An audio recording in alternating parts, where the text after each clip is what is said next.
Alors, toudoum, doum, doum.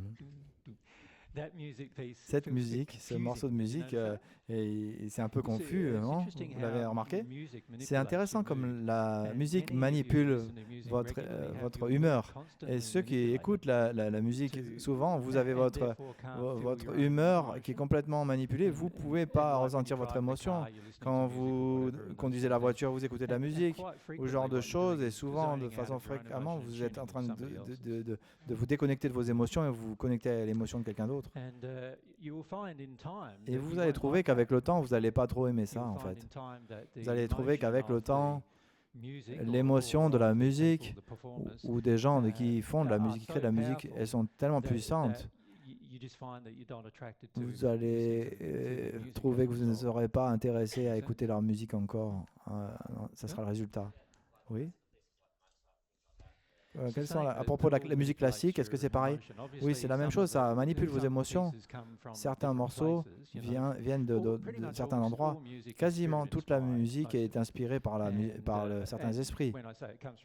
Quand je dis que ça vient de certains endroits, ça vient des enfers et d'autres arrivent de la première sphère ou de la deuxième sphère, etc.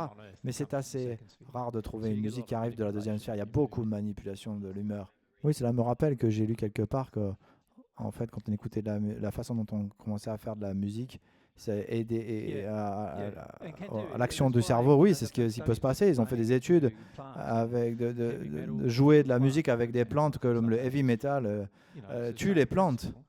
C'est le même principe. Dans certains types de musique ont un effet négatif à la fois sur le corps spirituel, mais premièrement sur notre âme, qui est le centre émotionnel de nous-mêmes. Et c'est l'endroit où c'est manipulé le plus. Je trouvais que dans les années 50 et 60, moi, je trouvais que c'était beaucoup moins manipulatif. Ça manipulait beaucoup moins. C'est pourquoi ça a vécu plus longtemps depuis sa production.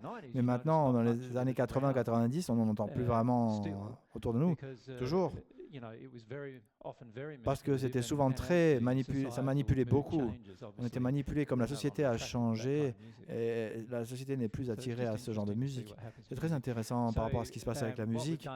Ce qu'on a fait dans cette session particulière, on a essayé de ne pas manipuler vos humeurs, votre humeur. Je veux que vous sentiez ce que vous avez à ressentir.